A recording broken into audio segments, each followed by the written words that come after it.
कब्रिस्तान में दफन होता और मेरी मौत भी शायद गुर्दे ख़राब होने से होती, डायलिसिस करवा करवा के मैं शायद किसी शराब खाने की जीनत बन जाता। इतनी देर से मुर्शिद की रट लगा रखी है इन्होंने गर्दान। मैंने आपको इतना सारा खर्चा सिर्फ इसलिए किया था कि मुझे लगता है खाने के साथ इनको कोई लिफाफा भी देना पड़ेगा। तो टैग लाइन है मेरा इश्क ईफियाना। हाँ, अब ये शायद मुझे थप्पड़ ही मार दें कि यार इतने सवाल, बस कर दो, तूने क्या सीखना है।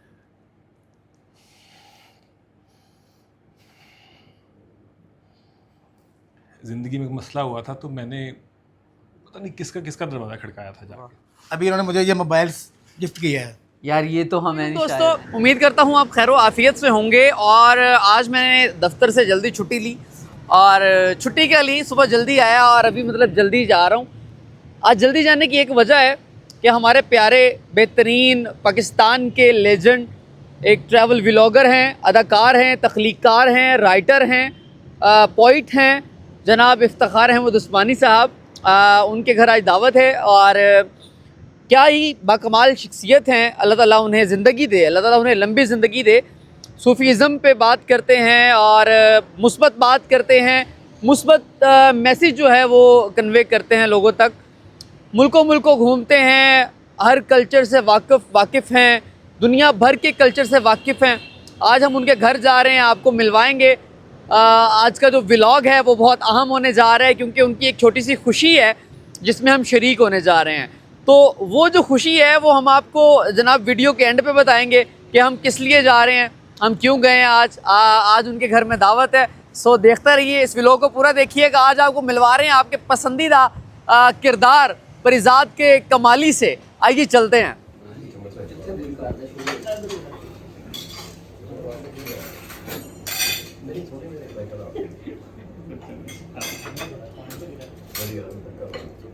वीडियो बना रहे हैं आप? ले जी, इफ़ी भाई के घर हम आए हैं जी खाने पे। वॉइस ओवर नहीं, वॉइस ओवर क्यों आप बोले सर? ले जी, इफ़ी भाई के आस्थाने पर आए हैं। आज दावत थी तमाम दोस्तों को इफ़ी भाई की जानिब से। और क्या बात है, क्या क्या बना रखा है जनाब। मटर कीमा, बीफ कीमा और निहारी और बिरयानी और क्या क्या, मतलब मनोसलवा उतर आया जी हमारे लिए। क्या बात है, बहुत शुक्रिया जी, बहुत शुक्रिया। और जाकिर साहब आइए जी सर। जिस खुशी में ये दावत का एहतमाम किया गया है उसके बारे में आपको आखिर में बताएंगे, तभी इंतजार करिए। इतना दिखा भी दें क्या क्या है। जी, खाना भी खा लिया हमने और यहाँ पे हम महफिल का जो कि इख्तिताम है, आखिरी टाइम चल रहा है, हमारे उठने का टाइम हो रहा है। तो मुर्शद, आज का दिन बहुत अच्छा लगा यार आपसे मिलके, बहुत मज़ा आया। आज आपने दावत दी, हमें अपने घर बुलाया और मज़े के पकवान हमारे लिए आपने बनवाए। क्या ही कहने, मतलब बड़े बड़े शेफ़्स हैं ज़िंदगी में देखे हैं, लेकिन मुर्शद के घर जो मतलब एक जायका है ना, वो कहीं नहीं है। तो मुझे मेरी दादी याद आ जाती है, मैं अक्सर उनका जिक्र करता हूँ कि यार क्या अच्छा खाना खाने को मिलता है। और मैं अपनी रहना तो बेगम देख रही है, रहना बेगम के बारे में तो बात नहीं ना करनी, तुम सबसे अच्छी हो तुम परफेक्ट हो। तो यहाँ पर जी मुर्शिद, हमारे जो दोस्त अहबाब हैं, मुर्शिद को कोई 25 साल से जानता है, कोई 35 बरस से जानता है, कोई 20 बरस से जानता है। इतना वक्त गुजारा है दोस्तों ने। यहाँ इर्द गिर्द दोस्त बैठे हैं, उनसे भी जानेंगे कि उनका इफ़ी भाई के साथ कैसा ताल्लुक़ है और उन्होंने जितना वक्त इफ़ी भाई के साथ गुजारा, क्या सीखा, इनको कैसी शख्सियत पाया। जो व्लॉग जो आप टाइटल देख रहे हैं ना कि वो खुशखबरी वाला, वो हम आपको आखिर में बताएंगे और वो बताएंगे भी इफ़ी भाई, वो मैं नहीं बताऊंगा। कि जिस खुशी को हम सेलिब्रेट करने के लिए आज यहाँ पर इकट्ठा हुए हैं, वो हम इफ़ी भाई से जानेंगे आज। तो पहले चलते हैं दोस्तों की तरफ, दोस्तों से बात करते हैं। आइए जी, पहले हमारे साथ जनाब हम दोस्तों के महफिल में बैठे हैं और यहाँ पे हमारे साथ जो हैं दरीना दोस्त हैं इफ़ी भाई के, उनसे बात करते हैं। अस्सलाम वालेकुम जी। वालेकुम। कैसे हैं सर आप? अल्हम्दुलिल्लाह। सर कितना वक्त गुजार लिया आपने इफ़ी भाई के साथ, कितने साल गुजारे? 94-95 से हूँ इफ़ी भाई के साथ। सबसे अच्छी आदत क्या लगती है इफ़ी भाई की? माफ़ करना। हाय हाय हाय यार, ये मतलब बहुत बड़ी बात है, मतलब बहुत बड़ी बात है। मतलब एक्सप्लेन नहीं कर सकते कि यार ये सबसे मुश्किल काम है कि अगर कोई किसी ने कुछ गलत कर दिया आपके साथ, तो आप उसे माफ़ कर दें। माफ़ कर दूँ बाकी। वाह। एक्सपीरियंस शेयर करें, कोई ऐसी याद, कोई ऐसी यादें आपकी जो इफ़ी भाई के साथ वाबस्ता हों, वो बताएं। इफ़ी भाई के साथ तो इतना अरसा हो चुका है, और खाना इनके घर का जो है वो अल्लाह ताला 35 साल हो गए हैं खाते हुए, और मेरी तो दुआ भी है और कोशिश भी है ये 35 साल और चले, और इंशाल्लाह ऐसे ही खाते रहें और इफ़ी भाई खिलाते रहें। हाँ जी। आमीन। आते ही इनकी ये है कि जो है उनके साथ रहे हैं, फिरे हैं, चलते हैं, गया हूँ मैं बहुत सी जगहों पे। तो मुझे तो ये चीज़ है कि मुझे इंसान बनाने में इनका जो है ना वो 1000% हिस्सा है। वाह वाह। कि एक आम था बंदा था, एक लियाकत था, लेकिन लियाकत को एक इंसान बनाया तो इस बंदे ने। अच्छा, चाचा भी उन्होंने बनाया। जी, चाचा भी इन्होंने बनाया। तो बिल्कुल। ये बड़ी अहम बात है, लेकिन नेक्स्ट व्लॉग में आपको बताएंगे। जी। तो अभी चलते हैं, हमारे पास और भी यहाँ पे लोग मौजूद हैं। फहीद भाई का जी, इफ़ी भाई के अहम दोस्तों में इनका शुमार होता है, इनके बड़े दरीना दोस्त हैं ये भी। तो ये भी हम बात कर रहे थे तो लियाकत चाचा जो हैं उन्होंने फ़ोन की लाइट और टॉर्च ऑन करके जनाब इनकी तरफ कर दी कि नज़र नहीं आ रहे होंगे। लेकिन मेरा आईफोन है, अच्छा नज़र, फ़िल्टर ला देंगे, मसला कोई नहीं। फहीद भाई, इफ़ी भाई के साथ आपको, आपके ताल्लुक़ को कितना वक्त गुजर चुका है? तकरीबन भी 25-30 साल से ज़्यादा ही तकरीबन गुजर चुका है। 25-30 साल जब हम स्ट्रगल करते थे टीवी में, इसी भाई भी करते थे, मैं भी करता था, सब करते थे, तो हम वहाँ से स्टॉल लिया था मैंने एवरेज सोसाइटी में। इसी भाई के सदर थे, तो वो एक्टिंग एडमिट कॉलेज में बैठते थे सब लोग, तो बड़ी अच्छा फील करते थे, सीखने को मिला कुछ दिखाया गया, स्ट्रगल किया हमने। तो मेरे तो वालदा को कहते रहा कि मैंने तो शॉपिंग छोड़ दिया, इसी भाई फिर लगे रहे। आज अल्लाह ताला ने इसी भाई को उस मुकाम पे पहुंचा दिया जहाँ मेरी ख्वाहिश थी, जहाँ मैं भाई, देखता था। आपने बताया कि आपका जो सफ़र था, आपका जो आगाज़ था वो एक शोबिस इंडस्ट्री से था। आप भी काम करते थे, अदाकारी करते थे। अभी आप क्या करते हैं? अभी दिल तो करता है कि मैं फिर दोबारा आऊँ, लेकिन मैं आ नहीं सकता, टाइम नहीं है, इतना टाइम नहीं होता। लेकिन इसी भाई को देखता हूँ तो मुझे खुशी होती है, सारी ख्वाहिशें मेरी ये पूरी कर रहे हैं। अल्लाह ताला ने इनको बहुत आगे ले गए, इनकी जो मेहनत, स्ट्रगल, वो अच्छा, मैंने माज़रत बात काट दी आपकी। मैंने देखा कि इस मकाम पर जब कोई चला जाता है तो वो तो सगे भाई को भूल जाते हैं, लोग अपनों को भूल जाते हैं, सगे बहन भाई पीछे छोड़ देते हैं, अपने दोस्त अहबाब तो बहुत दूर की बात है, मतलब बहुत करीबी करीबी लोगों को कहते हैं कि यार अब मेरा एक मकाम है, शोहरत दे दी अल्लाह ने। तो आपके साथ, इफ़ी भाई के साथ, इफ़ी भाई ने आपके साथ ऐसा कोई रवैया इख्तियार नहीं किया? नहीं, ऐसे होता है, बड़े लोगों में होता है, लेकिन इसी भाई में नहीं है। जब ये होता है, जब ज़रूरत पड़ती है, मेरी हेल्प होती है, मैं मिलता हूँ, बुलाते हैं। वाह अभी इन्होंने मुझे ये मोबाइल गिफ्ट किया है, यार, ये तो हम नहीं शायद हैं, मतलब ये मोबाइल गिफ्ट किया है, ये कोई छोटी बात नहीं होती। ये वो ही दे सकता है जिसे पता है यार मेरा दोस्त है, मेरा भाई है, मेरा पुराना यार है, जो कुछ भी हाय हाय। सबको पता है। ये मोबाइल मुझे गिफ्ट दिया है, मैं बहुत शुक्रगुजार हूँ उसी भाई का, और मैं दवाइयाँ देता हूँ यार, ठीक है, आपकी मेहरबानी, आपने मुझे काबिल समझा, खाने में बुलाया, सबको बुलाया। और मैं ट्रेन में बैठा हुआ था, उसी भाई मेरे फ़ोन किया, जी मैंने आपके लिए खाना यार, जल्दी आओ। और यकीन करें, हमने इनका इंतजार किया और यहाँ मेरा बैठ के 10-15 मिनट इंतजार किया, तो मैं 10-15 मिनट नहीं भाई, नहीं, कोई तकरीबन आधा घंटा, पौना घंटा हमने बैठ के इंतजार सॉरी, किया है। मुझे नहीं, गलती होगी, मुझे पता नहीं चला कि पहले तो ये इनका बड़ा पान है यार, मोहब्बत होती है। कौन किसी के लिए कोई इंतजार करता है किसी का, वो कहते यार आ जाएगा तो अच्छा, इन दिनों वहीद भाई आपने कौन सा पेशा इख्तियार किया हुआ? मैं वेल्डिंग जॉब करता हूँ, वेल्डर हूँ मैं। वाह वाह, इसकी वजह, वेल्डर की वजह मैं दुबई, कतर, विज़ा लगा चुका हूँ क्या वेल्डरों में। क्या क्या तो इसी भाई इंसानों को मिलाते हैं, यार, दिल जोड़ते हैं, बिल्कुल ऐसी दूसरों बात का। है। मतलब कैसे एक दोस्त, एक ऐसा याराना जो पिछले 30-35 साल से जो है वो चलता आ रहा है, और जिनमें अल्लाह ताला ने एक दोस्त को एक शोहरत, एक मकाम दे दिया, और दूसरा दोस्त जो है वो लोहे के साथ लोहा जोड़ता है, और एक दोस्त जो है वो दिलों के साथ दिलों को जोड़ रहा है। क्या बड़ी बात है यार, क्या अच्छी बात ये दिलों को जो दोस्ती कराते हैं लोगों के, मैं लोहे की दोस्ती कराता हूँ। है। और दोनों मिलके क्या एक बात है। पिलर बन जाता है जो गिरता है अच्छा, नहीं। मैं ना इस वीडियो, चूँकि मतलब ये वाली वीडियो मैंने आपकी अलग से लगानी है कि मतलब क्या अच्छी गुफ्तगू आपके साथ हो रही है मेरी। ये तो आपकी अच्छा, मेहरबानी मुझे है जब यार। ना जब ये मोबाइल लेकर आया ना ईसा भाई, मतलब इफ़ी भाई के पास, तो इफ़ी भाई ने जब ये मोबाइल जो है तोहफे में दिया इनको, तो एक ऐसा मैंने मोमेंट देखा, उस ऐसा लम्हा था कि तमाम लोग जो हैं वो खामोश थे और मतलब देख रहे थे कि कैसी मुस्कुराहट और कैसी खुशी जो है वो वहीद भाई के चेहरे पर थी।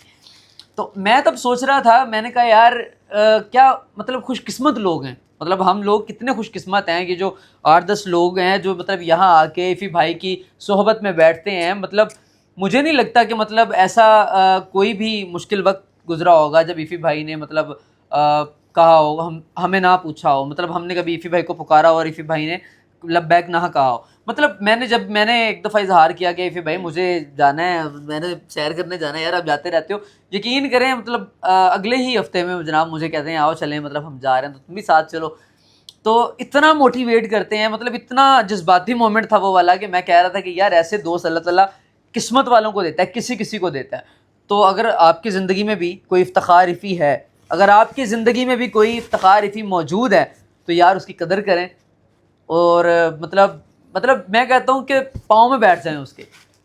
तो फ़रिश्ता है अगर आपकी ज़िंदगी में भी कोई इफ्तिखार इफ़ी मौजूद है जो आपको मुस्बत बात सिखाता है, मुस्बत आपको रवैया इख्तियार करना सिखाता है, आपको मुस्बत सोच का हामिल जो है वो बनाता है कि मतलब आप मुस्बत सोचें, मुस्बत बोलें, मुस्बत पैगाम आगे पहुँचाएँ। तो मोहब्बत है सरतपा। तो ये मैं मतलब उनकी मुंह पे तारीफ़ नहीं कर रहा, ये अगर उनके बारे में मतलब मैं बात करने पे आऊँ या मतलब लिखने पे आऊँ तो उसके लिए मतलब मुझे एक अलग बैठ के मतलब आपको एक मुकम्मल तौर पे बताऊँगा उनकी शख्सियत के बारे में किसी रोज़। तो वहीद भाई बहुत शुक्रिया आपका, सलामत रहें, आई लव यू, अल्लाह आपको खुश रखे, थैंक सबको यू रखे। जी, थैंक यू। जी तो दोस्तों इस वक्त मेरे साथ जो मौजूद हैं, जो साहब मौजूद हैं, उन्हें आप शादरा बॉयज़ के नाम से सोशल मीडिया पर जानते हैं और क्या अच्छा कंटेंट जो है वो क्रिएट करते हैं, तख्लीकार हैं बुनियादी तौर पर। शहबाज इनका नाम है। शहबाज भाई कैसे हैं आप? अल्हम्दुलिल्लाह ठीक ठाक। आप शहबाज भाई इफ़ी भाई के साथ जो आपका ताल्लुक़ है उसको कितना अर्सा गुजर चुका है? मैं 2003 में आया था, 2026 है तो 23 साल हो गए हैं। माशाल्लाह 23 साल एक दुरानी है। तो 23 साल में इफ़ी भाई को आपने कैसा पाया? 23 साल में मैंने इफ़ी भाई को ऐसा पाया कि मेरी भी ज़िंदगी एक साहब का बचपन ही था। 16-17 साल का था, कितना अंदाज़तन। मेरी ज़िंदगी की पहली शेव जब करवाई थी ना मैंने, तो मैं इफ़ी भाई के सामने, वो मुझे आज तक वो बात याद है कि मैं सोच रहा था पूरे रास्ते में जब आ रहा था शाकर अली म्यूज़ियम, तो मैं सोच रहा था पता नहीं इफ़ी भाई ने की कहना है, पता नहीं की कहना है। तो मैं ना डायरेक्ट ही पूछ लिया क्योंकि मेरा बड़ा पफ होता था। तो मैंने इफ़ी भाई से पूछा इफ़ी भाई कैसा लग रहा है? इफ़ी भाई कहते आराम ना ठीक लग रहे हैं गल कर। मैं क्या मैं पूरे रास्ते सोचता है पता नहीं की कहना, और आराम ना कहते ठीक है, वो वाह, चले वाह, गए वाह, नहीं। वाह, वाह। तो इतना पुराना अरसा, उसमें मैं उस वक्त इफ़ी भाई का स्ट्रगलिंग दौर था, उनके साथ होता था तो बड़ा अच्छा लगता था, बड़ा अच्छा टाइम। उस वक्त से मुझे शौक़ था इनको सुनने का। और मैं आपने अक्सर 1-2 दफ़ा देखा होगा कि जब इफ़ी भाई की महफ़िल में मैं बैठता हूँ ना, तो मेरी कोशिश होती है कि मैं बड़ा फोकस सुनता हूँ। मुझे अपनी तरफ से ऐसा लगता है, सारे सुनते होंगे कि जितना इफ़ी भाई ने बोला है ना, उसमें से कुछ % ही मिस किया होगा मैंने सुनने में, मुझे ऐसा लगता है। हो सकता है बाकी भी सुनते होंगे, लेकिन मुझे ऐसा लगता है कि मैं इतने गौर से सुनता हूँ। और मेरी तो वालदा की डेथ हो गई, वो अक्सर कहा करती थी ए बोलता है इफ़ी वांगू। अच्छा, जब मैं घर में बोलता था ना, बात करता था, तो वो मुझे ये कहती होती थी कि इफ़ी वाह। वांगू बोलता है। मेरी वालदा मेरे बारे में इतना परेशान रहती थी कि मैं कहीं अपने मामू के घर भी गया हूँ ना, तो उन्होंने पूछना कि खादा ही आजा आजा। सिर्फ एक बंदा दुनिया में ऐसा है, वो इफ़ी भाई है कि जब अम्मी ने पीछे से मुझे कॉल नहीं की, और ये मैं हर दफ़ा अम्मी को पूछता था, अम्मी ਤੁਹਾਨੂੰ ਉਦੋਂ क्यों नहीं कॉल करते ਤੁਸੀਂ? अम्मी कहते ਹੁੰਦੇ ਸੀ ਉਹ तेरी दूजी माँ है, तेनू पाल लेगी। वाह वाह वाह वाह, बिल्कुल आप बिल्कुल तो बजा फरमा रहे हैं, मेरी बिल्कुल। ज़िंदगी में कभी कोई मुश्किल आई है, कभी कुछ भी ऐसा आया है, तो मैंने अपने पीछे एक शख्स खड़ा पाया है, हाय हाय हाय। वो इफ़ी भाई है। ऐसे ऐसे मामलात आ जाते हैं ज़िंदगी में जो बड़े सीरियस होते हैं, वहाँ भी मैंने इफ़ी भाई को अपने पीछे खड़ा पाया है। जब मैंने देखा वाह, तो इफ़ी भाई है। यहाँ भी, मुल्क के बाहर भी, जब मैं सऊदी अरब में होता था तो मैं जॉब करता था, एविएशन में था, तो इफ़ी भाई के साथ ताल्लुक़ ऐसा था कि मेरा ख़्याल है जब इफ़ी भाई अपने घर के कामों से फ्री होते थे तब स्काइप की कॉल चलती थी, और 8-8 घंटे भी स्काइप की कॉल वाह, चली वाह, है। वाह, वाह। उस दौरान इफ़ी भाई ने पूरा लाहौर फिर लिया गाड़ी में, और वो कॉल चल रही है। क्या बात है। और दोस्तों ये कोई छोटी बात नहीं है कि एक ऐसा आदमी, एक ऐसा शख्स जो जिसे हम सोशल मीडिया स्टार कहते हैं, जिसे हम कहते हैं कि यार कितना मसरूफ़ होएगा, मतलब उसको किन्ने काम होंगे, लेकिन वो आदमी आपको 8-8 घंटे टाइम दे रहा है मैं आपको अपना बताऊंगा, लेकिन बाद में आखिर में बताऊंगा। जी बिल्कुल, ऐसे ही मैं ये बात शहबाज से अक्सर बड़ा मुतासिर हुआ हूँ यार, क्या बात है। और अल्लाह ताला आपको जो है सलामत रखे, अल्लाह ताला आपकी इस दोस्ती को, आपकी इस मोहब्बत को सलामत रखे, और ये आमीन, मोहब्बत कभी जो है आमीन। ख़त्म ना हो। इंशाल्लाह। दोस्तों चलते हैं, हमारे साथ और भी दोस्त हैं, उनकी तरफ चलते हैं। वकार भाई हमारे साथ मौजूद हैं। वकार भाई कैसे हैं आप? अल्हम्दुलिल्लाह बिल्कुल ठीक माशाल्लाह वकार भाई बहुत खूबसूरत लग रहे हैं, माशाल्लाह दाढ़ी में बहुत अच्छी लग रही है, चमक रही है आपकी दाढ़ी मुबारक, क्या बात है। तो वकार भाई कितना अरसा हो गया आपको इफ़ी भाई के साथ? मेरा ख्याल है कि 28 ईयर्स हो गए मुझे। 28 साल, जहांज़ाद 28 साल। तो 28 साल में जो इफ़ी भाई की शख्सियत आपने देखी है, क्या बताना चाहेंगे इफ़ी भाई के बारे में? इफ़ी भाई मेरा ख्याल है कि उस वक्त भी अपने कद में उतने ही बड़े थे जितने आज हैं। बाकी सोशली अगर मतलब जो उनकी इंडिविजुअली देखें तो वो हर बंदा शुरू में अगर वो उस मुकाम पे नहीं पहुंच पाता, स्ट्रगल ज़रूर करता है, और वो उसकी स्ट्रगल नज़र आ रही होती है कि ये कहाँ तक पहुंचेगा। एक छोटी सी मिसाल देता हूँ कि हम कायद अज़म को समझते हैं कि कायद अज़म कि पैदाइश से भी वो कायद अज़म थे, लेकिन जब उन्होंने बीइंग ए गवर्नर जनरल हल्फ लिया तो उसमें वो ख़ुद बताते हैं कि मैं भी बचपन में गोलियाँ खेलता रहा हूँ कराची में, मतलब टुस वाली हैं, नहीं, ये वाली, ये वाली गोली। ये वाली। तो मतलब उसके बाद फिर उनका जहन चेंज हुआ, या जो भी मतलब काफ़ी चीज़ें उनकी मतलब इस तरह मैंने देखी पढ़ी हैं। तो इफ़ी भाई ने भी अपना जो स्ट्रगल का टाइम स्टेप बाय स्टेप गुजारा, लेकिन कभी अपनी सोच को, अपने किरदार को नीचे नहीं आने दिया। वाह। उनके गेट टुगेदर उस वक्त भी वैसे ही था, खाना खिलाना, चाहे वो चाय है या खाना है, मतलब किसी आने वाले को कभी ये नहीं कहा कि भाई सॉरी अपनी चाय और अपना खाना साथ लेके आना था अगर आए हो तो, ऐसे नहीं हुआ। वो वहाँ से लेके आज तक सब कुछ बेहतरीन से बेहतर ही हुआ, उनकी अपनी ज़िंदगी में भी और उनके साथ जो साथ साथ थे उनके लिए भी वो बेहतर से बेहतर वाह हुआ। वाह। आज की मिसाल देख लें कि जॉन साहब को जैसे उन्होंने यहाँ पे मेहमान खुशी बनाया, बुलाया, खाना खिलाया और गिफ्ट दिया, मेरा ख़्याल है कि ये उनके बहुत कम किरदार लोग की मतलब सबसे बड़ी बेशक। बात है ये। बेशक, क्या बात है। बहुत शुक्रिया वकार भाई आपके वक्त का। अल्लाह ताला आपको और इफ़ी भाई को दोनों को सलामत रखे, आप लोगों की मोहब्बत जो है वो तक क़यामत सलामत रहे। बहुत शुक्रिया। अस्सलाम वालेकुम शदाब भाई, वालेकुम सलाम। कैसे हैं आप? जी अल्हम्दुलिल्लाह, तबीयत ठीक है आपकी? अल्हम्दुलिल्लाह, अल्लाह का करम। शदाब भाई, आपकी जो इफ़ी भाई से मोहब्बत है उसका मैं गवाह हूँ, लेकिन मैं जानना चाहता हूँ आपसे कि आपका जो वक्त गुज़रा है इफ़ी भाई के साथ, वो कैसा रहा?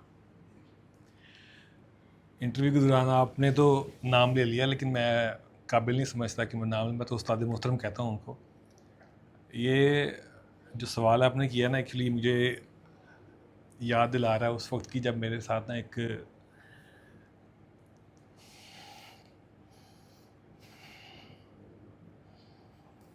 ज़िंदगी में एक मसला हुआ था। तो मैंने पता नहीं किसका किसका दरवाज़ा खड़काया था जाके, और एक वीडियो देखते देखते मेरी वीडियो नज़र से गुजरी और मैंने मैसेज किया, और मेरी ज़िंदगी में जो सबसे पहली कॉल आई थी ना, वो 45 मिनट की कॉल थी। और मुझे ऐसे लगा कि जो हल उन्होंने बताया था मुझे उस मुश्किल के, मैं वही तलाश कर रहा था। और जब मैं कॉल करता था और जब मैं कोई बात पूछता था, वो पहली दफ़ा में ही उसका हल बता देते थे। और ज़िंदगी जीने का जो सलीका उन्होंने सिखाया है ना, वो उससे पहले नहीं था। मैं उस्ताद मोहतरम ऐसे नहीं कहता, मैं अल्हम्दुलिल्लाह बड़ी अच्छी जॉब करता हूँ, मैं बड़ा प्रैक्टिकल हूँ, और सारी इस बात के गवाह हैं कि मैं ऐसे ही किसी चीज़ को जो है ना वो एक्सेप्ट नहीं करता, मैं टाइम लेता हूँ उसके ऊपर। और मैं अगर उस्ताद मोहतरम कह रहा हूँ ना, तो उसके पीछे कोई वजह है। तो मैं तो कभी कभी लाड में उनको ये भी कह देता हूँ सर को, कि मैं कहता हूँ सर अगर क़यामत वाले दिन जो है ना वो जो फ़ैसला करने का दिन होगा ना, तो आपकी बख्शिश के लिए मैं अकेला काफ़ी हूँ। अरे मेरी वाह, ज़िंदगी वाह, के वाह। ऊपर इतने एहसान हैं उनके। वाह, और दूसरी बात जो है ना, वो आज अल्हम्दुलिल्लाह इतना बेहतरीन खाने का इंतज़ाम किया है। तो मैं सर को कहता हूँ कि जब मैं छोटा था ना, तो उस वक्त तो सोशल मीडिया का दौर नहीं था, और कोई दूसरी एक्टिविटी नहीं, सिर्फ पीटी भी आता था। तो मेरी वालदा जो खाना बनाया करती थी, वो खाना जब हम बैठते थे तो वो जो रोटियां उतरती थी ना तवे से गरम गरम, और वो जो मेरी वालदा दाल बनाती थी और वो जो शामी कबाब बनाती थी ना, वो जायका मैं आज तक नहीं भूला। उसके बाद फिर शादी हो गई, बच्चे हो गए, ज़िंदगी में मैं ऐसा मसरूफ़ हुआ कि वो अलग रहने लग गया, वो जायका कहीं रह गया पीछे। लेकिन जब मैंने पहली मर्तबा खाना खाया ना, तो मुझे लगा कि वो तो मेरी वालदा ने बनाया खाना। हाय हाय हाय। और मैं सर को अक्सर कहता हूँ, मैं कहता हूँ सर मुझे लगता है कि मैं पैदा कहीं और हूँ, लेकिन मेरा ताल्लुक है इस घर के साथ कहीं। हाय हाय हाय। तो मैं जो है ना वो, अगर अब मुझे आप नहीं रोकेंगे ना तो मैं बोलता जाऊंगा, क्योंकि मैं ये कोई हाँ बोलें आप, तारीफ नहीं है इतनी ये तारीफ बिल्कुल, ये मतलब कोई तारीफ नहीं है, आप बात करें, आप बोलें, आपका जो दिल में है आप बोलें। ये कोई तारीफ नहीं है, ये एक्चुअली हकीकत है। और कोई ऐसा वाकया शदाब भाई शेयर करिए कि जिससे मतलब पहली मर्तबा ही आपकी आंखों में आंसू आ गए हों, आप कहेंगे यार अगर ये आदमी ना होता तो मेरी ज़िंदगी में तो शायद मैं ना होता। सर ने ना एक मर्तबा सर ने किसी को इनवाइट किया था अपनी महफिल में, और जब वो शख्स नहीं आए तो सर ने ना उनको अपना एक मोहब्बत का दावा करने के लिए ना उनसे कहा कि आपके आने का शुक्रिया। वो नादान थे, वो समझ नहीं पाए इस बात को, तो उन्होंने आगे से ना 2-3 शिकवों वाले मैसेज कर दिए। तो सर ने उस शिकवों, वो चूँकि समझ नहीं पाया, मोहब्बत का अंदाज़ नहीं समझ पाया सर की, तो सर ने उसको उसके कुछ दिनों के बाद उसकी उस बदतमीज़ी वाले मैसेज के बावजूद उसने कुछ दिनों के बाद सर से पैसे मांगे उधार, और वो सारी बदतमीज़ी को जहन में रखने के बावजूद सर ने उसे पैसे दे दिए। और मेरे साथ एक मेरे भाई अता भाई जिनसे भी बात हुई आपकी, हम दोनों बैठ के तो इस बात के ऊपर रोने लग गए कि आपको इखलाकियात के इस लेवल पे जाने के लिए बहुत मेहनत की ज़रूरत है। मैंने उनसे कॉल भी की अगले दिन अता भाई को, मैंने कहा यार हम बहुत दूर खड़े हैं। तो कुछ दिन गुजरे ऐसे ही, तो मैं ऑफिस से थोड़ा लेट हो गया, तो मेरी मिसेज़ ने ना मुझे मैसेज किया, काफ़ी ज़्यादा गुस्से वाला मैसेज किया। तो मैं चूँकि शोहर हूँ और मैं मर्द हूँ, फिर मैं जो है वो पाकिस्तान में रहता हूँ, लाहौर में, और मैं कमा के लाता हूँ। मैंने कहा यार इसकी इतनी ज़रूरत। फिर एकदम से जो है ना वो इफ्तिखार साहब जो मेरे जहन में आए, और मैंने ना कहा कि नहीं, वो जो उस दिन सर ने किया था ना कि बुरी चीज़ का जो जवाब है ना वो अच्छी चीज़ से देना। फिर मैं उस दिन रात को जाते हुए अपनी बेगम के लिए गिफ्ट लेके गया, वाह वाह। और एक जो है ना वो उस जो बदतमीज़ी उन्होंने की थी, जो उन्होंने बुरा मैसेज मुझे किया था, उसका जवाब मैंने उनको सर की सुन्नत पे अमल करते हुए ना उसको मोहब्बत के साथ किया था। और आखिर में मैं सिर्फ यही कहूँगा कि खुदा के बंदे तो हैं हज़ारों, बनों में फिरते हैं मारे मारे, मैं उसका बंदा बनूंगा जिसको खुदा के बंदों से प्यार हो। वाह वाह वाह वाह, सुभान अल्लाह। शदाब भाई सलामत रहें, आपकी मोहब्बतें जो हैं वो सलामत रहे, ये जो प्यार है आपके फ़ी भाई के साथ ये हमेशा सलामत। जी तो नाजरीन, अता भाई जो हैं बड़े, मैं कहता हूँ बड़े ख़ास दोस्त हैं, मुझे इनसे बड़ी मोहब्बत है। ये इनके साथ मैंने सफ़र भी कर रखा है। तो कहते हैं कि सफ़र में इंसान जो है वो से ठीक से जाना जाता है। अगर आप किसी इंसान को परखना चाहते हैं, जानना चाहते हैं, देखना चाहते हैं कि वो शख्स कैसा है, उसकी शख्सियत कैसी है, तो उसके साथ सफ़र करें। तो मेरी मुर्शद के ज़रिए जो है वो इनके से ये अता भाई के साथ हमने सफ़र भी किया और बहुत अच्छा वक्त गुजरा। अता भाई से भाईजान पूछते हैं, अता भाई जिस तरह के आपको पता है कि हम क्या कहते हैं, आप इफ़ी भाई के बारे में क्या कहते हैं कि हम इफ़ी के मानने वाले हैं, इफ़ी के चाहने वाले हैं, तो हम इफ़ी भाई के मौजू पे बात कर रहे हैं। तो इफ़ी भाई आपकी ज़िंदगी में कितने अहम हैं वो हम जानते हैं, लेकिन आप हमें बताएं। मेरी तो टैग लाइन है, मेरा इश्क इफ़ियाना। हाँ, मेरा इश्क इफ़ियाना, यही लाइन मैं आपको करना चाह रहा था। अतः भाई इफ़ी भाई के साथ जितना भी आपने वक्त गुजारा, उस वक्त में आपने इफ़ी भाई को क्या क्या पाया? सर हमने तो जीना ही उस वक्त शुरू किया जब इनसे मिले। उससे पहले तो ऐसे धरती पे बोझ बन के फिर रहे थे। तो 2-3 साल पहले, 3 साल पहले शायद मेरी मुलाकात हुई थी सर से। गमों में डूबा शख्स, परेशान, कर्ज़ों में डूबा, शिकवों और शिकायतों से भरा हुआ, हर बंदे से नाला, ये अताउल्लाह आती था उस वक़्त। सर से मिलने के बाद आज आपके सामने पाकिस्तान का सबसे ज़्यादा खुश रहने वाला बंदा बैठा। हाय हाय हाय। और इस मौजू पे मैंने 2 शेर लिखे थे अपने कि इरशाद। मैं तो ऐसे बेबाक जीता हूँ, मैं तो ऐसे बेबाक जीता हूँ।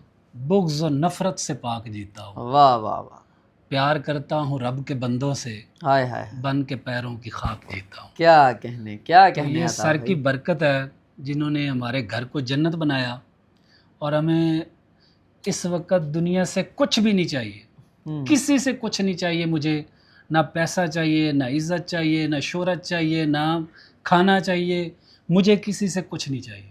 मैं ये अगर दे सका तो ख़ुद दूंगा, मुझे किसी से कोई चीज़ जो है ना तलब नहीं रखता मैं। तो ये सर ने सिखाया हमें कि जीना कैसे है, अपनी तमन्नाओं को कैसे लिमिटेड करना है, अपनी ख्वाहिशात को कैसे लिमिटेड करना है, तो ये सर से सीखा।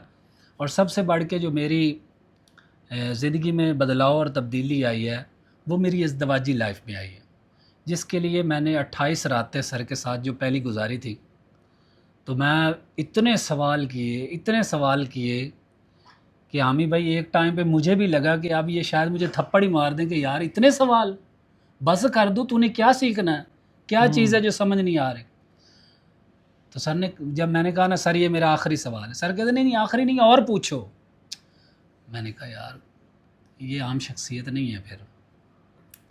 तो वो उस 28 दिनों में जो मुझे औरत की इज़्ज़त और एहतराम और तकरीम समझ आई वो पहले नहीं थी मेरे ज़हन में। हाय हाय, और उसका सबसे पहला असर जो निकला वो मेरी वाइफ़ के लिए मेरे दिल में निकला, और जो मेरी घर को, मेरी ज़िंदगी को जन्नत बनाने वाली मेरी बीवी थी, जिसकी ज़िंदगी को मैंने जहन्नम बनाया हुआ था, आज हम दोनों जन्नत में रह रहे। क्या बात तो है, वो क्या सर की बात। बरकत से है।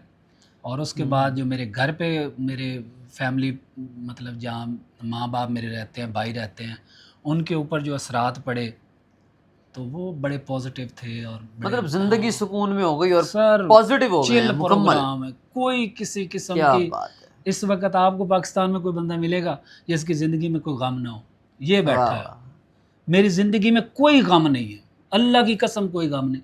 मैंने किसी का 1 रुपया नहीं देना, हाय हाय, और 3 साल पहले मैं कर्ज़ों में डूबा हुआ था, वाह वाह, और यही मेरा कारोबार था जो आज है।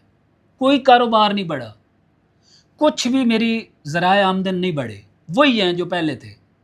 लेकिन बरकत ऐसी आई है कि मैंने किसी का 1 रुपया नहीं देना। मतलब ज़ुबान बदली जो और हाँ, सोच बदली, सोच बदलने के बाद ज़ुबान बदली, ज़ुबान बदलने के बाद अमाल बदले। आज अल्हम्दुलिल्लाह कोशिश सुबह उठते हैं तो ये होती है रात तक कि हमारी ज़ुबान से, हमारे हाथ से किसी इंसान को तकलीफ़ ना पहुँचे। शुक्र अल्हम्दुलिल्लाह। तो ये बाबा जी की मेहरबानी है कि उन्होंने हमें अपने साथ रखा हुआ है और हम इस मकाम पे जा रहे हैं, और रोज़ाना आए दिन हम उनसे मोटिवेशन ले रहे हैं। अल्लाह ताला इस रास्ते को, इस रिश्ते को कायम रखे और हमें इनकी सोबत नसीब रहे। बस यही दुआओं की दरख्वास्त है। बहुत शुक्रिया आता भाई, सलामत रहें। अल्लाह ताला आपका प्यार, आपकी मोहब्बत, आपका ये जज्बा जो है। हमने तमाम दोस्तों से बात की, आपने तमाम दोस्तों के जज्बात देखे कि किस तरह वो अपने जज्बात का इजहार कर रहे थे, अपनी मोहब्बत का इजहार कर रहे थे अपने लफ्ज़ों के ज़रिए। अब मेरी बारी है। तो मुझे याद है एक वक्त आया था जब तख्ते उल्टे थे, तो मुझे किसी वजह से अपना शहर छोड़ के जाना पड़ा कराची। तो मैं जब कराची जा रहा था तो मुझे याद है कोई तकरीबन 1 घंटा, एक नहीं 1 से भी ज़्यादा टाइम था, 1 डेढ़ घंटे जो है ना, कॉल पे मुझे इफ़ी भाई ने कहा कि यार तू कित्थे जा रहे हैं। 1.5 घंटा समझाते हैं कि यार वापस आ जा, कुछ करने आ, ये वो हो जाएगा, सब सेट हो जाएगा। लेकिन मैं फ़ैसला कर चुका था, मैं कराची चला गया। तो मैंने कहा था ख्वाहिशात का जंगल है, अच्छा, क्योंकि ख्वाहिशात। जब वहाँ कोई आर्टिस्ट जाता है, कोई सिंगर जाता है, कोई अपनी ज़िंदगी बनाने, वो बिजनेसमैन भी हो सकता है, वो कोई किसी गांव से नौकरी तलाश करने जा सकता है। तो जितने बड़े शहर हैं, दरअसल वो लाहौर भी है, ये तमाम के तमाम ख्वाहिशात के जंगल हैं। और जंगल की जहाँ खूबसूरती होती है ना, कि वहाँ अमाज गाहें होती हैं, दरख्त होते हैं, उसमें परिंदे रहते हैं, घोंसले होते हैं, बड़ी अच्छी खूबसूरत की अलग अलग आवाज़ें होती हैं। लेकिन कभी गौर कीजिएगा, कभी चिड़िया को आपने चिड़िया सी बात करते देखा होगा, कौवे से नहीं देखा होगा। कौवा कभी चील से बात नहीं कर रहा होता, सब अपनी बोलियां बोल रहे होते हैं। मज़े की बात यह है कि इंसान जिन बोलियों को सुन के ये कहता है कि यार क्या खूबसूरत चहक रहे हैं, उनको उनके तर्जुमे नहीं आते। ना वो चरिंद परिंद उस जंगल के इनकी बोलियों को समझते हैं और ना ही ये इंसान उनकी बोलियों को समझता है। और मज़े की बात यह है कि जंगल में सिर्फ चरिंद परिंद नहीं होते, खूंखार जानवर भी होते हैं। दरअसल ख्वाहिशों का जंगल होता ही ऐसे है। मैंने इसलिए कहा था कि वो है ना कि रात बहुत काली है, नासिर घर में रहो तो बेहतर है। तो घर में रहना, जिससे आप देखते हैं पूरी दुनिया घूम के वापस अपने घर आ जाता हूँ। क्या मैं नेशनलिटी नहीं ले सकता? क्या मेरे चाहने वाले नहीं हैं? क्या मुझे कोई फैमिली को स्पॉन्सर नहीं कर सकता? मैं अपनों में रहकर अपनी ज़मीन पे अपने लोगों के बीच अपनी बोली बोलने वालों में खुश रहता हूँ। तो मैंने ये सारी बात सिर्फ इसलिए की कि ख्वाहिशात का जंगल कहा था। तो मैं ख्वाहिशात के जंगल में चला गया और अपनी ख्वाहिशें पूरी करने की तगदो में लगा रहा, तगदो करता रहा। तो एक दिन आया कि मुझे वापस लाहौर आना पड़ा। तो मेरी जो ज़िंदगी में जो मनफी चीज़ें थी, इफ़ी भाई से मिलने के बाद जो है वो मुस्बत चीज़ों में बदल गई। इसकी यानी शायद जो है वो मेरी फैमिली है, ये मेरी वाइफ है। तो अक्सर मुझे वो कहा करती है कि यार, मैं कहता हूँ ना कि यार मैंने इफ़ी भाई से मिलने जाना है, यार इफ़ी भाई की तरफ खाना है। तो इफ़ी भाई ने मुझे ना ये कहा था, तुम ज़्यादा गौर जो है ना, मुझे लगता है मैं नहीं तुम्हारी बीवी वो हैं। तुम मतलब जितना उनके बारे में, अच्छा मैंने ना एक दफ़ा ना मैंने मुर्शिद, क्योंकि परफ्यूम नहीं लगाते ना, परफ्यूम से उनको मसला है, तो मैंने परफ्यूम लगाना छोड़ दिया। तो अब मेरी बेगम की एक आदत थी कि मैं कहीं बाहर जाता था मिलने या कोई प्रोग्राम करने जाना हो तो वो मुझे परफ्यूम लगा देती थी आते हुए। एक दिन मैंने आपसे मिलने आना था, तो याद है आपको, एक मरतबा वो पेट्रोल पंप पे जब आपने कहा यार शर्ट पे परफ्यूम लगा हुआ है, तो उसने ऐसे लगा दिया। मैंने कहा बेगम माफ़ी दें, मैंने नहीं जाना है ज़रा मुझसे से मिलने, तो वो उनको परफ्यूम से एलर्जी है। तो तुम्हें बड़ा ख्याल है मतलब कि उनको एलर्जी है। तुमने कभी सोचा कि मुझे किस चीज़ की एलर्जी है? बात तो वैसे उसने सच की थी, लेकिन मतलब मैं इस कदर मतलब हो गया था। तो मुर्शिद का बहुत शुक्रिया, मेरी ज़िंदगी में इतनी सारी पॉजिटिव चीज़ें आ गई, मैं इतना मुस्बत हो गया कि मेरी फैमिली, मेरे घर वाले, मेरे वालिदैन, मेरे बहन भाई मुझसे मुतासिर हो गए, मुझे मतलब प्यार करने लगे। या अगर मैं पहले चीखता था तो मैंने चीखना छोड़ दिया, अगर मैं गुस्सा करता था बहुत ज़्यादा तो अब मैं गुस्सा नहीं करता। तो मतलब बहुत पॉजिटिव हो गया। तो मुझे लगता है, मैं कभी-कभी सोचता हूँ कि बाबा जी इशफ़ाक़ अहमद साहब जो है ना, वो बाबा जी इशफ़ाक़ साहब का जो अक्स है ना, वो हमें इफ़ी भाई में नज़र आता है, क्योंकि इफ़ी भाई ने उनके साथ बहुत एक वक्त गुजारा है। तो बात करते हैं इफ़ी भाई से। उससे पहले तो मतलब इस खाने का, इस अशाइये का बहुत बहुत शुक्रिया। मतलब क्या, मतलब लजीज खाना था, मतलब हमेशा की तरह। शुक्रिया मेरी बीवी का। शुक्रिया माँ जी का। तो क्या लजीज खाना था। अल्लाह ताला ये जायका जो है ये हमें मतलब हम इससे मुस्तफ़ीद होते रहें, ये सलामत रहें। तो मैं बड़ा मतलब खुश हूँ आज। तो इफ़ी भाई, आप जैसा कि जानते हैं, हमारी रूटीन को जानते हैं, अपने मतलब इफ़ी भाई के जो चंद एक दोस्त हैं, ये उनकी रूटीन भी जानते हैं, ये भी जानते हैं वो क्या करते हैं, वो क्या मतलब सब जानते हैं। जैसे एक माँ ख्याल रखती है, वैसे इफ़ी भाई हमारा ख्याल रखते हैं। इफ़ी भाई, इसके लिए मैं आपका बहुत बहुत शुक्रगुज़ार हूँ। मतलब जितना आप मोटिवेट करते हैं, यकीन करें ज़िंदगी में कभी किसी ने इतना मोटिवेट नहीं किया, कभी किसी ने इतना मोटिवेट किया। तो मैं पिछले दिनों अनारकली बैठा अपने 2 दोस्तों को कह रहा था कि यार, मैं अनारकली आता हूँ तो मुझे ना मतलब लगता नहीं है कि यार यहाँ पर कोई ना मुखलिस रिश्ता है या कोई मतलब कोई सिर्फ ऐसे ही है रिवायती ताल्लुक़ और रिवायती सलाम दुआ, महसूस नहीं होता। तो मेरा दिल करता है मैं आना छोड़ दूँ। तो मेरे वो जो 2 दोस्त थे, उन्होंने कहा अमीन भाई की होया है, मतलब साढ़े कोलों गलती होगी कोई। मैंने कहा नहीं यार, मैंने कहा यार, मैं ईद पे मैं देखता रहा, सोचता रहा कि मैं हमेशा ईद पे ना खुद कॉल करके मैसेज करके ना सबको ईद मुबारक कहता हूँ। इस ईद पे ना मैंने सोचा कि यार देखता हूँ कि मुझे कौन याद रखता है। यकीन करें 2-4 लोगों के अलावा जो है ना, किसी ने मुझे ईद मुबारक नाम लेके नहीं कहा कि हमें भाई ईद मुबारक, हम सब ईद मुबारक। तो उसके बाद मैंने देखा, मैंने कहा यार पीछे हटता हूँ थोड़ा सा, 2 हफ्ते दूर रहा, किसी की कॉल नहीं आई, मेरा इतना दिल खट्टा हुआ। फिर मैंने सोचा, मैंने कहा यार सब अपनी अपनी ज़िंदगी में मसरूफ़ हैं यार, जिस तरह हमें सब आप मसरूफ़ हैं, जिस तरह 2 हफ्ते आपने ये सोचा कि कॉल नहीं करता, क्या पता आपके बारे में कोई इस तरह सोचता होगा यार हमें मैंने कॉल करेगा तो ठीक है, नहीं तो फिर मैं भी नहीं करांगा, तो फिर मैं ही कॉल कर ले।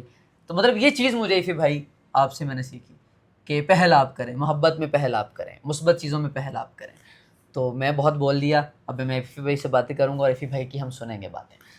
इफ़ी भाई, सबसे पहले वो खुशखबरी जो है, आपको जैसा कि पता है कि इफ़ी भाई मुल्कों मुल्कों घूमते हैं, हमें दिखाते हैं कि पाकिस्तान के से बाहर जो दुनिया है वो कैसी है। तो इफ़ी भाई खुशखबरी बताएं यार, जिसके लिए आपने ये शायरा रखा था। वक्त आ गया है। देखें, मैं अपनी ज़िंदगी में ना बाबा जी इशफाक साहब से एक बात सीखी थी कि ज़िंदगी में खुशी के मौके हमें ढूंढने पड़ेंगे, और जैसे ही मिले ना तो उसको बड़ा कर दें, जश्न बना दें उसका। उसकी वजह यह है कि गमों ने आना ही आना है। जिस तरह अच्छी खासी ज़िंदगी गुजर रही थी, 87-88 साल अब्बा जी हमारे साथ थे, और वो एकदम से अचानक से पिछले साल चले गए। बीमारी भी आ जाती है, कभी एक्सीडेंट भी हो जाता है, कभी कोई बहुत मोटा बिल भी आ जाता है, और कभी किसी ख़ानदान में किसी की कोई तलाक की कोई बुरी खबर भी आ जाती है। तो ये जुड़ी भी है हमारे साथ। लेकिन जो ही आपको कहीं कोई खुशी का कोई मौका मिले तो उसका जश्न मना दो। तो पहली बात तो यह है कि मैं हमेशा यही करता हूँ। मैं अपने बच्चों के साथ कई दफ़ा लूडो खेलते हुए जान के वो कहती हाँ ये गीटी पिट रही थी, आपने नहीं पीटी, वो हार गए, तो सब पिज़्ज़ा लगा हुआ होता है, पिज़्ज़ा मंगाया, तो मेरे बच्चे समझते हैं कि मैं जान के आ रहा हूँ। तो मैं जिस खुशी की आप बात कर रहे हैं, मेरा तीसरा वीज़ा लगा है उसका, यूरोप का 2 साल का, अली का 1 साल का लग गया फिर से, और अमेरिका का वीज़ा मेरा 5 साल का आ गया। तो खुशखबरी तो यही थी, लेकिन दरअसल ये बहाना था आप तमाम को इकट्ठा करने का। यार मेरे दोस्त आए, मेरे भाई आए, छोटे बैठे हैं, बात करें, और एक दूसरे के मुस्कुराते खिले हुए चेहरे देखें। और मुझे इसका बड़ा मज़ा आता है, क्योंकि ये जो लंगर है ना, ये लंगर बहुत बड़ी चीज़ है। और ये जो चौपाल हमसे छिन गया गांव से, और थड़े हमसे छिन गए शहरदारों से, तो फिर अब ये वाली महफ़िलें भी अगर हम ख़त्म कर देंगे तो हमें कौन सुनेगा, कौन कंधा देगा हमें सर रख के रोने के लिए, और कौन कान मुयस्सर रखेगा हमारे लिए। तो ये सिर्फ़ एक बहाना है जो कि हमेशा आप आते हैं, सारे दोस्त आते हैं मेरे, मैं तमाम का शुक्रगुज़ार हूँ, हम बैठ जाते हैं। तो ये बैठने का सिर्फ़ एक बहाना है और कुछ भी नहीं है। तो खुशखबरी जो थी वो मैंने आपको सुना दी। जी हाँ, इफ़ी भाई का जो है वो अमेरिका का वीज़ा लग गया जी, अमेरिका का। इफ़ी भाई ये जानना चाहेंगे, क्योंकि पाकिस्तानी जो हैं वो बड़ी बड़ी कोशिश करते हैं कि इस तरह के ममालिक में जाया जाए, नहीं लगता वीज़ा। लोग बड़े पैसे खर्च करते हैं, बेचारे ख्वाहिशात का जो समंदर है वो आपको पता है बहुत वसी है, तो नहीं लगता। यार बता दें यार कैसे लगा वीज़ा। देखिए, पहली बात तो ये दोस्तों, ये जो इतनी देर से मुर्शिद का की रट लगा रखी है, इन्होंने गर्दान कर रहे हैं, ये इनकी दरअसल तकिया कलाम है, और मेरे पास ना रुश्द है ना हिदायत है। तो ये मुर्शिद वैसी मोहब्बत में कह रहे हैं, पहली बात। और दूसरी बात ये है कि जब मैं तकरीबन कोई 17-18 साल का था, तो मैं चाहता था कि मैंने ट्राई भी किया था, यूके का वीज़ा अप्लाई किया था मैंने, वो वाला वीज़ा जो अब मेरे पास 5 साल का है, और मैं 19 बार यूके जा चुका हूँ, लैंड किया और फ्लाई किया। वो पंजाबी जी कहते हैं ना कि चप्पा चप्पा गा मारे, वो वाला हिसाब है। तो मुझे तो अब लगता है कि यूके शायद मेरा दूसरा घर है, इतनी मोहब्बतें मिलती हैं वहाँ से, तो मेरी रिश्तेदारियाँ हो गई। ये मैंने अप्लाई किया था शायद 1991 में, 420 रुपये फ़ीस थी, 24 साल से कम उम्र थी मेरी, और जो 24 साल से ज़्यादा थे उनकी 840 रुपये फ़ीस थी। तो मुझे वीज़ा नहीं मिला था, और मैं बड़ा दिल बर्दाश्ता हुआ था, क्योंकि उस वक्त मैं सोचता था कि मैं वीज़ा लगेगा, बाहर जाऊंगा, कमाऊंगा, और शायद वो सारे याशियाँ करता जो एक नौजवान करना चाहता है। मतलब हमको बहुत ट्रेंड तो बच्चे थे नहीं, जिस जनरेशन से हमारा ताल्लुक़ है, हमें तो पता भी नहीं होता था कहाँ जाना है। हम इतने बेकायदगी से जीने वाली नस्ल से हमारा ताल्लुक़ है कि हमारे बड़े इतने सीधे थे कि मुझे 27 साल की उम्र में समझ आई कि यार मैं तो एक्टर हूँ। 27 साल के बाद मैंने शोबिज़ में कदम रखा था, जब मैं 27 साल का हो गया था। तो मैं उससे जाना चाहता था। आज जब मैं जाता हूँ, पूरी दुनिया घूमता हूँ, तो अली भी मेरे साथ, पहले भी यूरोप हो गया, फिर जा रहा है, और दुनिया के 24, 25, 27 मुल्क घूमने के बाद ये बात समझ आई कि अगर अल्लाह ताला उस वक्त मुझे वीज़ा दे देता यूके का, तो आज तो मैं यूके के किसी कब्रिस्तान में दफन होता, और मेरी मौत भी शायद गुर्दे ख़राब होने से होती, डायलिसिस करवा करवा के। मैं शायद किसी शराब खाने की जीनत बन जाता। तो ना वो एक्टर होता, ना वो राइटर होता, ना वो किसी बशर में हज़ार खामी अगर जो देखो तो वो तो चुप ही चुप रहना, ही तो वो रहना। भी ना लिखता और उसकी कलम से ये चीज़ें ही ना निकलती। तो इतने प्यारे प्यारे सारे दोस्त गवा बैठता, क्योंकि मैं तो यहाँ होता ही ना। शायद दौलत दौलत कमा लेता, अलहाज भी हो जाता, कोई मेरी मरने के बाद कोई यहाँ कोई करोड़ों रुपए की प्रॉपर्टी भी होती। तो मुझे फिर ये बात समझ आई कि अल्लाह ताला हमें जब देता है, जिस वक्त पे देता है वही मुनासिब वक्त होता है। बेशक। तो वो सारे वीज़े, सारी दुनिया खुल गई। लेकिन आपने जो कहा ना कि वीज़ा लगता कैसे, याद रखिएगा, एक ताले में जब, और आप ताला लगा हुआ और आपके पास 10 कुंजियाँ हैं, जब तक वो वाली कुंजी नहीं डालेंगे जो उस ताले की, वो ताला नहीं खुलेगा। इसी तरीके से जब आप किसी भी मुल्क में अप्लाई करते हैं, वहाँ पर जाएं, उसकी वेबसाइट पे वहाँ होती है चेक लिस्ट। चेक लिस्ट वो डॉक्यूमेंट्स हैं जो वो आपसे मांग रहा है। जब आप वो सारी लिस्ट पूरी कर देंगे, वो आपको वीज़ा दे देगा। आप उसमें से एक डॉक्यूमेंट भी मिस कर दें, वो वीज़ा नहीं देगा। तो बहुत सारे लोग तो डर के मारे, खौफ के मारे ट्राई नहीं करते कि जी हम वीज़ा लगवा लें। मैंने जब पहली दफ़ा यूके का वीज़ा अप्लाई किया, उससे पहले मैं 2007 तक 4 दफ़ा गया था इंडिया थिएटर करने उस्मान पीरज़ादा के साथ, और 2013 में मैं दुबई गया था और उम्रे पे गया था। तो 2018 में जब मैंने यूके का कोरे पासपोर्ट पे अप्लाई किया तो मुझे रिफ्यूज़ल आ गया। तो मैंने मशवरा किया, हमारे एक दोस्त हैं आसिम नदीम, लंदन में होते थे, अब तो वो नॉटिंघम चले गए। उनसे जब मैंने बात की तो उन्होंने एक वकील से बात कराई। उसने कहा यार ये 2 सवालों के जवाब दे सकता है कि तू क्यों वापस आएगा और ओरिजिन ऑफ पेमेंट क्या है। तो मैंने कहा हाँ। वो मैंने तो कह रहे दोबारा अप्लाई कर दे, मैंने किया, मुझे मिल गया। वाह। तभी अमेरिका का पहली दफ़ा रिव्यूज़ हुआ था, फिर मैंने दोबारा अप्लाई किया।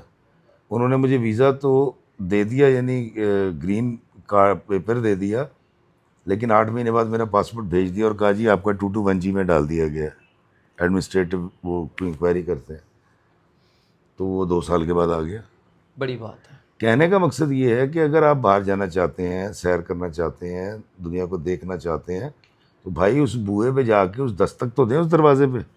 आप कहते हैं यार डन बेस पे मुझे वीज़ा लगवा दो, या आप डंकी मार लेते हैं, या आप किसी एजेंट को पैसे दे देते हैं, आप खुद से कोशिश नहीं करते। अब रह गई बात जी आपका ट्रैवल हिस्ट्री होनी चाहिए, आप टैक्स पेयर हों, आपका बैंक स्टेटमेंट हो, आप कुछ कमाते हो, यही कहते हैं। हमने कभी ये नहीं सोचा कि आपका वो बच्चा जो यूनिवर्सिटी में या कॉलेज में पढ़ रहा है या स्कूल में पढ़ रहा है, वो कितना, उसकी क्या वर्थ है। मेरा बेटा अली, जब पहले मुझे फ़्रांस का वीज़ा मिला, उसको शेंगन मैंने अप्लाई किया, पहले मैं होया था 2 साल जाता आता रहा। जब मैंने अप्लाई किया अली का वीज़ा, तो मैंने अंडरटेकिंग दी उसको, और एक हमारे दोस्त हैं फ़ारूक साहब, चौधरी साहब, उन्होंने मुझे स्पॉन्सर किया था। हम वैसे ही गए, मैंने अली के यूनिवर्सिटी के सिर्फ ये पेपर लगाए कि ये यहाँ पर पढ़ता है, और एक NOC लगाया और उसकी फ़ीस की डिटेल लगाई। अली के का ना बैंक अकाउंट है, अली ना टैक्स पेयर है, ना वो तो कहीं से तनख्वाह लेता है। उसका पहले शेंगन लगा, अब 1 साल का शेंगन लग गया। तो वो कहाँ गए जी आपके ट्रैवल। हालांकि अली ने कुछ ट्रैवल जो कर रखा है, वो उसका ट्रैवल है सऊदीया का है, और सऊदीया गया, और कहाँ गया अली, हाँ तुर्की गया, ओमान गया, वीज़ा लग गया। तो मैं जो आप देख रहे हैं, जो आपने सवाल किया, उनसे मैं कहूँगा भाई जाके बुआ ज़रूर खड़काएं। हाँ बिल्कुल। ख़ास तौर पे अमेरिका की एक खूबसूरती बात बताता हूँ, वो कोई डॉक्यूमेंट आप लेके जाते हो चेक नहीं करते, कोई चेक नहीं करते, 4 से 6 सवाल करते हैं, या आपको वीज़ा देते हैं या रिफ्यूज़ल देते हैं। और अमेरिका के वीज़े मेरे ऐसे ऐसे दोस्तों के लगे हैं जिनके अकाउंट में 50 रुपये भी नहीं पड़े हुए थे, और टैक्स उन्होंने कभी ज़िंदगी में नहीं दिया था, वो चले गए। पाकिस्तानियों लाजमी अप्लाई करें, अगर आपकी नीयत साफ़ है तो लाजमी अप्लाई करें। मुर्शद, आपने ना इस गुफ्तगू के दौरान एक बड़ी दिलचस्प बात की थी कि कुछ लोग यहाँ से डंके लगा के चले जाते हैं। यकीनन आपको कोई ऐसा पाकिस्तानी वहाँ पर लाजमी मिला होगा। हज़ारों मिले हैं। हज़ारों। हाय हाय सर, रोते होंगे बेचारे। सर वो तो जो मिल जाते हैं वो खुशकिस्मत इसलिए हैं, एक हवाले से कि वो ज़िंदा है। 100 अगर पाकिस्तान से एक साल में जाते हैं तो जो मुझे वहाँ जाके अंदाज़ा हुआ, ख़ास तौर पे इस बार जब मैं अली मेरे साथ था और मैं यूनान गया, तो मैं हंस रहा था। हम यूनान से एथेंस से हम जा रहे थे तुर्की, यूरोप छोड़ रहे थे, और लोग तुर्की से यूनान आते हैं, हम उल्टी डंकी लगा रहे थे, वो डंकी लगाते हैं, हम लीगल जा रहे थे। तो वहाँ हमारे एक दोस्त हैं मिर्ज़ा साहब, जो पहली बार मुझे मिले, बड़ी खिदमत की उन्होंने एथेंस में। वो बता रहे थे कि एक साल में पता नहीं 1400 कफन वो अतिया करते हैं उन लोगों के लिए जो डंकी लगा के मुख्तलिफ ममालिक से आते हैं। अल्लाह। तो यहाँ से आप अंदाज़ा लगा लें कि किस कदर रेशो है ज़िंदा रहने की और मर जाने की। सर मतलब पैसा भी खर्च करते हैं, अपने ख्वाब भी उनके कांधों पर होते हैं और बेचारे फिर अजल को प्यारे हो जाते हैं। बड़े अफसोस की बात है सर। औरत को जो इज़्ज़त, जो मकाम पाकिस्तान में मिलता है, क्या यही मकाम, यही इज़्ज़त दूसरे ममालिक में भी मिलती है औरत को? देखिए जी, यूरोप की औरत तो डंडा दे मैं के ले आपसे लेती बात है, इसलिए ये कर रहा हूँ इस क्योंकि टॉपिक वहाँ पे क्योंकि कवानीन इतने ज़्यादा हैं औरत के लिए कि आप सोच नहीं सकते कि औरत, आपकी बीवी आप पर जना का पर्चा करवा देती है, जबर जना का, कि इस शख्स ने मेरे साथ ज़बरदस्ती की है। वहाँ की औरत बड़ी डाढ़ी है और वहाँ के कानून भी बड़े डाढ़े हैं। तो हमारी औरत बड़ी खूबसूरत है। हमारी औरत का तो सब्र और तहम्मुल, अल्लाह इस औरत को सलामत रखे। हमारे खित्ते की औरत बड़ी ज़बरदस्त औरत है, बड़ी बाकिरदार औरत है, और वाह। हमारा घर संभालने में, बच्चे पालने में, हम लोगों को, हम जैसे, मुझ जैसे, मैं अपनी बात करूँगा, बेवकूफ़ और अहमक को समेट के रखने में हमारी औरत का बड़ा हाथ है। तो मैं हमेशा से इस खित्ते की औरत का मोतरफ भी हूँ और मैं उसको सलाम भी पेश करता हूँ। क्या बात है सर। सर आखिर में कोई शेर, कोई नज़्म, बल्कि आप मुझे ना अपनी जो नई नज़्म आपने लिखी है जेन ज़ी के लिए, वो भी लाजमी सुनाएं, और औरत पर कुछ लाजमी सुनाएं। औरत की मोहब्बत पे, जो औरत का एक अहम किरदार है माशरे में, हमारी ज़िंदगियों में, उस पर लाजमी कुछ देखिए, वो ये थी कि आपकी बात मान लेते हैं, आपकी बात मान लेते हैं, यानी कि मात मान लेते हैं। यानी कि मात मान लेते हैं। वाह वाह वाह। आपकी बात मान लेते हैं यानी कि मात मान लेते हैं, और आपने कह दिया कि पागल हो, आपने कह दिया कि पागल हो। आपकी बात मान लेते हैं। हाय हाय हाय, वाह वाह वाह। आपकी बात मान लेते हैं। आप कहते हैं 10 की दर्जन है, 8 को 7 मान लेते हैं। वाह वाह वाह। आपने कह दिया 10 की दर्जन है, 8 को 7 मान लेते हैं, और बस मुझे छोड़ के नहीं जाना, हाय हाय। बस मुझे छोड़ के नहीं जाना, मोम को नहीं, बस मुझे छोड़ के नहीं जाना, दिन को हम रात मान लेते हैं। वाह वाह वाह। बस मुझे छोड़ के नहीं नहीं जाना, जाना। दिन को हम धात मान लेते हैं, और आगे मैं भूल गए हैं तो इसलिए आपकी बात मान लेते हैं, यानी कि मात मान लेते हैं। यानी कि मात मान लेते हैं। कोई मसला नहीं मुर्शिद, हम और आपकी रह गई नज़्म- बात, जैसे आपने बात की औरत की, हम्म।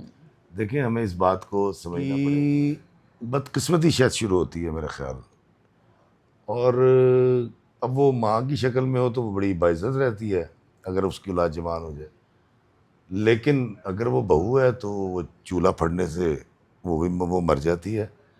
और हाय हाय हाय। अगर वो बीवी है तो वो मियाँ जो है वो उसको कहता है मैं कहाँ से कमा के लेकर आऊँ, हाय हाय। और इस्तेसाल वाला सीन होता है। फिर क्योंकि औरत बच्चे पैदा करने के बाद, खिदमत करने के बाद बेचारी कहीं जा भी नहीं सकती छोड़ के। उसकी वजह ये कि एक तो औलाद नहीं छोड़ सकती, और अगर औलाद को लेकर जाए तो जाए कहाँ, क्योंकि भाभियाँ घर में आ चुकी होती हैं, माँ बाप होते हैं या गुज़र जाते हैं, तो वो हमारे यहाँ वसाइल भी इतने नहीं हैं।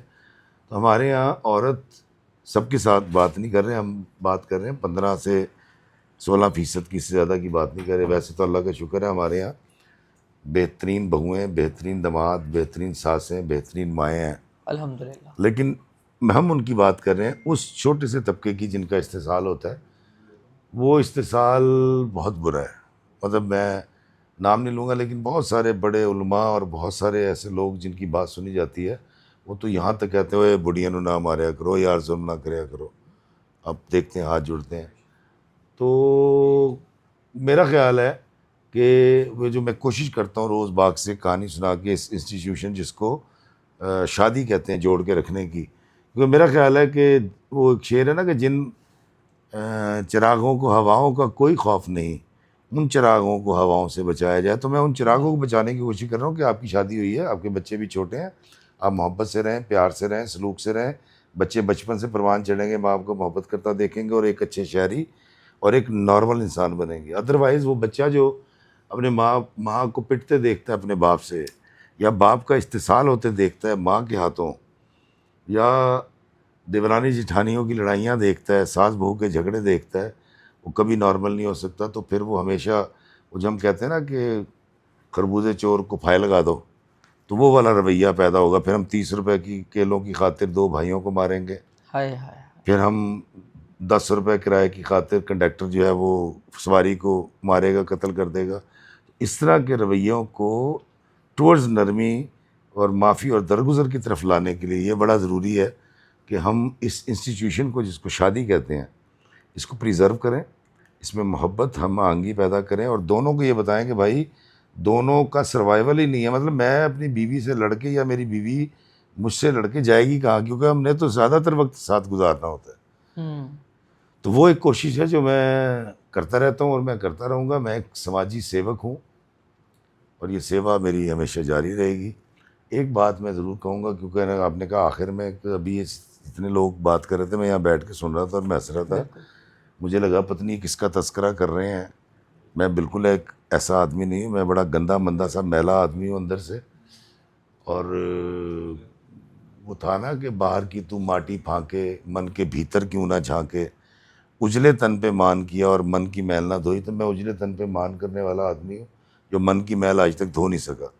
तो ये जितने भाई बात कर रहे थे, अता भाई ने बात की, इलाका साहब ने बात की, शादाब भाई ने या वही जॉन साहब ने बात की, ये पत्नी शायद मुझे मेरी ज़ात से कुछ ज़्यादा मुतासिर हो गए, या शायद इनको ऐसा लगता है। मैं बिल्कुल ऐसा नहीं हूँ। मैं खुशबाश रहने वाला एक सैलानी तबीयत आदमी ज़रूर हूँ जो गीत गाता फिरता है, हर जगह जाता है। लेकिन ऐसी कोई बात नहीं है कि मैं कोई किसी काया पलट सकता हूँ या मैं कोई मेरे पास नहीं मुर्शद, ताकत है। आप ये आपका बड़ापन है, ये आपका आपकी अब अलग देखें ना, बार बार है। मुर्शिद नहीं कह रहे हैं, नहीं मुझे नहीं, लग रहा है मुझे छेड़ने हैं आप। यार नहीं छेड़ नहीं रहा, मतलब ये मैं बड़ा एक ना, समझ लें कि मेरे लिए एक मुकद्दस ये लफ्ज़ है ये वाला, कि मुर्शद जो लफ्ज़ है मेरे लिए बड़ा अहम है। खैर इसके पीछे भी एक कहानी है।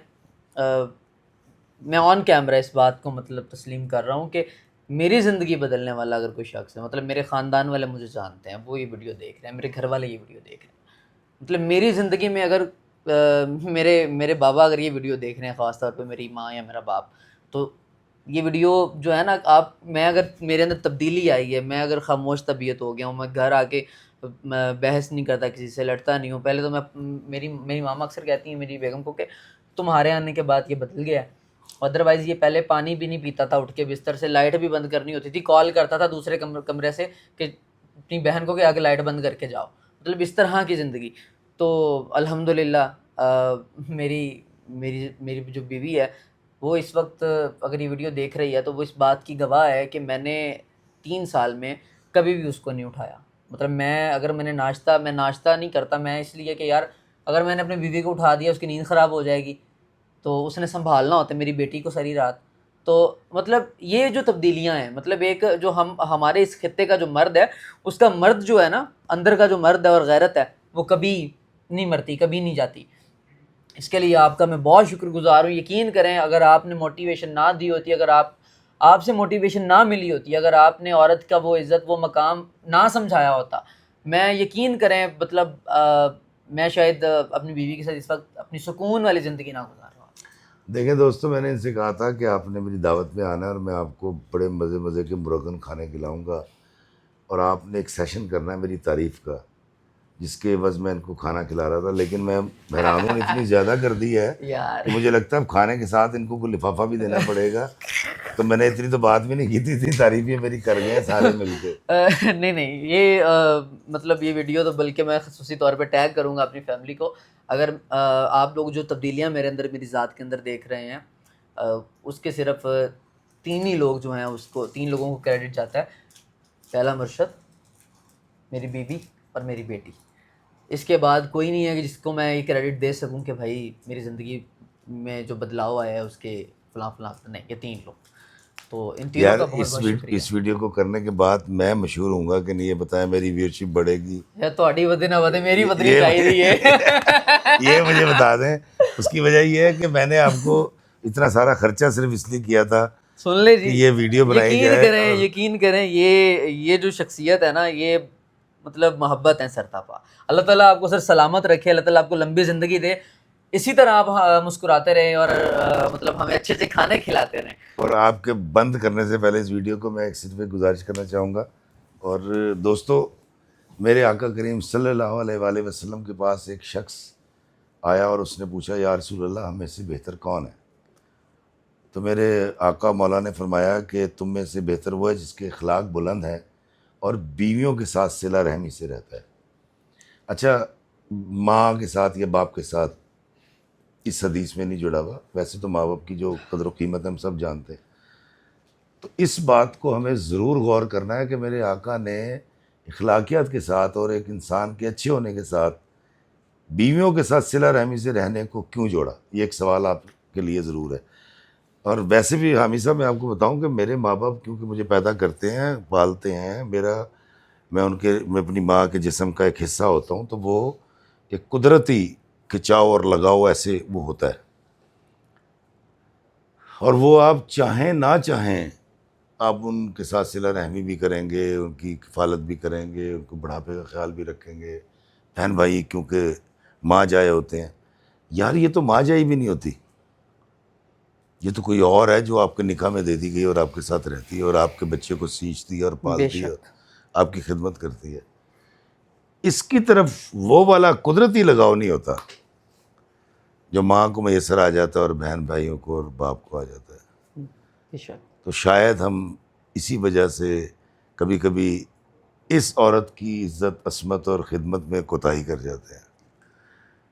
मैं अक्सर ये कहता हूँ कि अगर आप ये चाहते हैं कि आपके बच्चे शेर बब्बर हों, तो कुत्ती ने तो कभी शेर पैदा नहीं किया।